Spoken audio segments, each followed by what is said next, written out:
Bonsoir et bienvenue dans Enquête exclusive, un numéro exceptionnel ce soir, inédit. Pourquoi les requins attaquent? Pour répondre à cette question, nous avons été sur l'île française de l'océan Indien, La Réunion, qui est véritablement traumatisée par le requin bulldog, considéré là-bas comme un tueur en série. Et puis nous nous sommes rendus en Afrique du Sud. Nous avons plongé au milieu d'un banc de requins blancs avec le Sharkman, l'homme requin, Mike Rutsen, grand défenseur des requins blancs, qui va nous prouver avec cette expérience que le requin n'est pas un mangeur d'hommes. Pourquoi les requins attaquent? C'est un document signé Martine Fossati avec Johan Portigliatti et Nicolas Dom pour Ligne de Front et Enquête exclusive.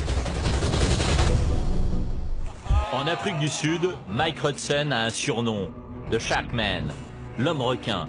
C'est l'un des rares plongeurs capables d'approcher la bête sans la sécurité d'une cage.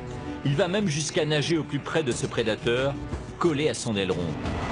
Au fil des années, Mike a appris à décrypter le comportement de ces animaux pour mieux les approcher.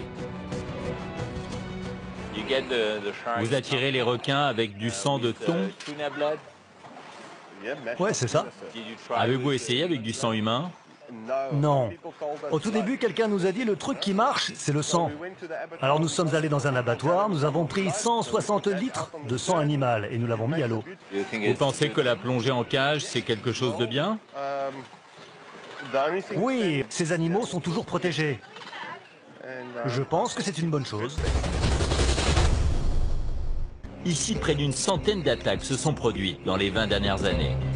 L'une des plus spectaculaires date de février 2011. Ce jour-là, la plage de Fish Hook est fermée au public car un grand requin blanc de 4 mètres a été aperçu.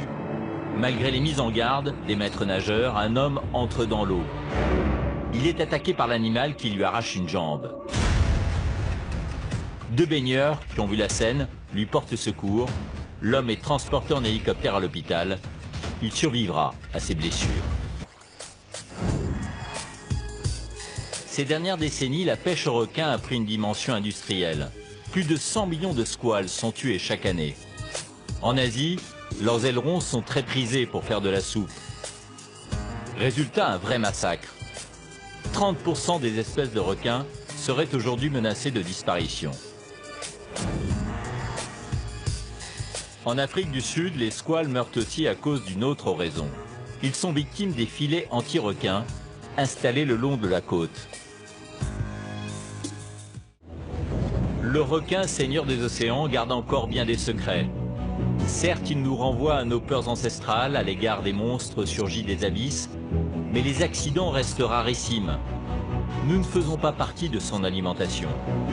En revanche, il reste indispensable à l'écosystème des océans, et donc à notre survie.